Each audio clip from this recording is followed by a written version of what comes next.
జగిత్యాల జిల్లా ధర్మపురి క్షేత్ర శివారులోని శ్రీ అక్కపెల్లి రాజరాజేశ్వర స్వామి ఆలయంలో మహిళలు ప్రత్యేక పూజలు చేశారు. సోమవతి అమావాస్య పురస్కరించుకొని రాగి చెట్టు దగ్గర పూజలు వ్రతాలు చేశారు. పండ్లు, పసుపు, కుంకుమ వాయనం ఇచ్చిపుచ్చుకున్నారు. రావి చెట్టు చుట్టూ 108 ప్రదక్షిణలు చేశారు. అమావాస్య సోమవారం రోజు రావడం చాలా పవిత్రమని తెలిపారు మహిళలు. ఈ రోజున సోమవతి వ్రతాలు చేస్తే సకల శుభాలు కలుగుతాయని పురాణాల్లో ఉందని చెప్పారు వేద పండితులు.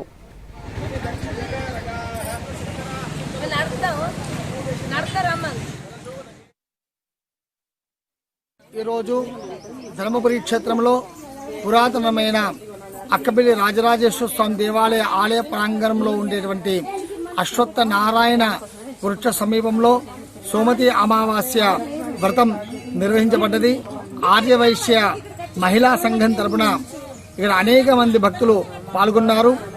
అదేవిధంగా ఈ రోజునాడు ఎవరైతే అశ్వత్థ నారాయణ వృక్షానికి పూజ చేస్తారో, సోమతి అమావాస్య వ్రతాన్ని ఆచరిస్తారో వారికి అఖండ సౌభాగ్యము, సంతానము, ఐశ్వర్యము, అదేవిధంగా వంశాభివృద్ధి కలుగుతుందని చెప్పి భవిష్యోత్తర పురాణంలో ఉండేటువంటి అశ్వత్థ నారాయణ వృక్ష పూజ నిర్వహించి సోమతి అమావాస్య వ్రతాన్ని చేయాలని చెప్పి తెలుపబడ్డది.